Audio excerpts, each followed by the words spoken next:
नमस्कार मैम, मैं सुमित कुमार और अभी बताएंगे कि डिजिटल इंडिया का मतलब क्या होता है और डिजिटल मीडिया का मतलब क्या होता है।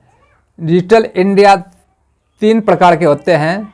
प्रत्येक नागरिक को डिजिटल इंडिया के उपयोगिता के बारे में बताना, यानी कि डिजिटल इंडिया क्या है उससे उनकी जानकारी देना, रूबरू कराना, हर एक चीज़ डिजिटल इंडिया के बारे में उनको बताना है। नागरिकों के मांग पर शासन और सेवा प्रदान कराना है। हर नागरिक को डिजिटल शक्ति प्रदान कराना है। डिजिटल इंडिया के 3 नियम है। यह तीनों नियम लागू प्रत्येक व्यक्ति पर होता है। मेरा यह सोच है कि प्रत्येक व्यक्ति को हम डिजिटल कर दें। भारत में प्रत्येक व्यक्ति को हम डिजिटल कर दें, ऐसी मेरी सोच है, ऐसी मेरी अवधारणा है। इसलिए मैंने न्यूज़ पोर्टल यूट्यूब पर बनाकर आगे बढ़े हुए हैं और मेरी सोच है कि प्रत्येक आदमी को डिजिटल किया जाए और होना चाहिए। डिजिटल करने से लोग साइबर ठगी से बचेंगे। उसके बाद अगर आप डिजिटल हो जाते हैं तो प्रत्येक तरह का लाभ आपको डिजिटल के माध्यम से मिलेंगे। किसी भी बिचौलिया, दलाल, एजेंट जिनको बोलते हैं इंग्लिश में, उनका कोई भी कहीं लफड़ा नहीं रहेंगे। डायरेक्ट आपके अकाउंट में बैलेंस आ जाएंगे डिजिटल हो जाते हैं। तो इस प्रकार से डिजिटल इंडिया का मुख्य उद्देश्य है कि प्रत्येक आदमी को डिजिटल करना।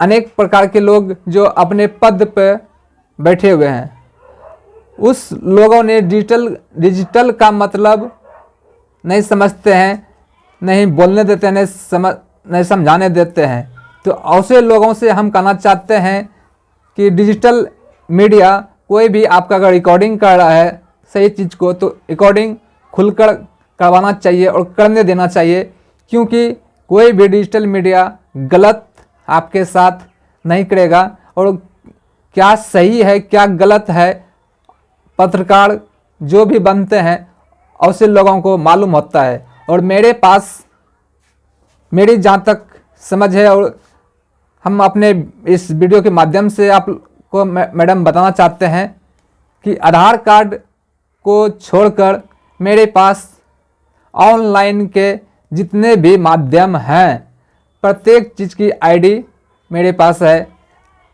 हम आपका राशन कार्ड बना सकते हैं घर बैठे, आयुष्मान कार्ड बना सकते हैं घर बैठे।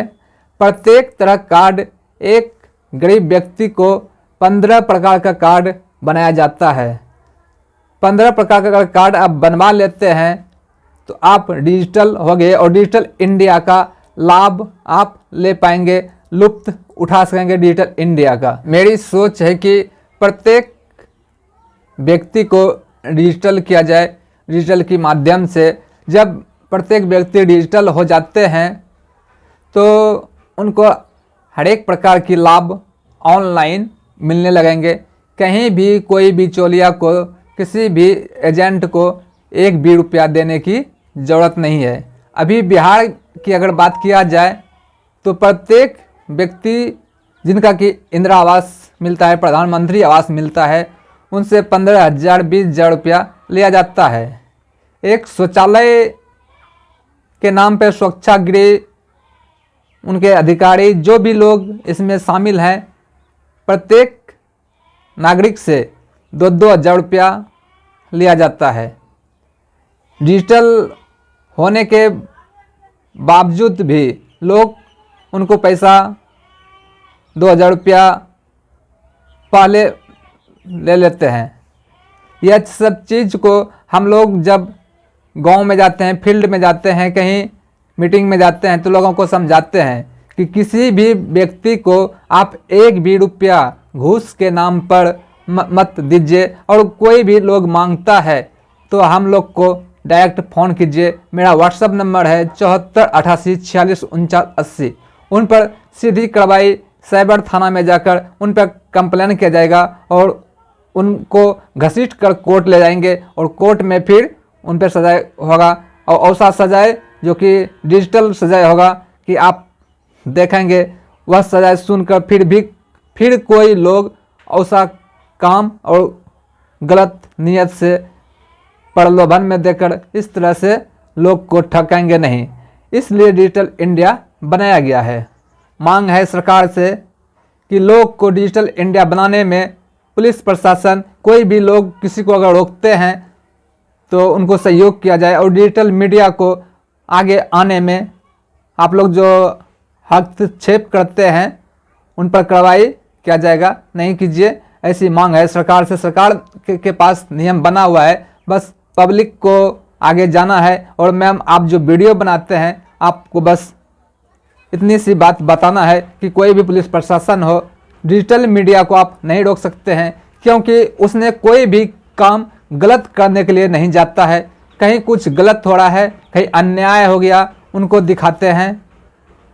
तो इस प्रकार से आप मेरे वीडियो से समझ पाए होंगे कि हम क्या कहना चाहते हैं कि भारत के प्रत्येक व्यक्ति डिजिटल हो जाए, और जितना जल्दी डिजिटल होगा मेरा देश उतना जल्दी आगे बढ़ेंगे।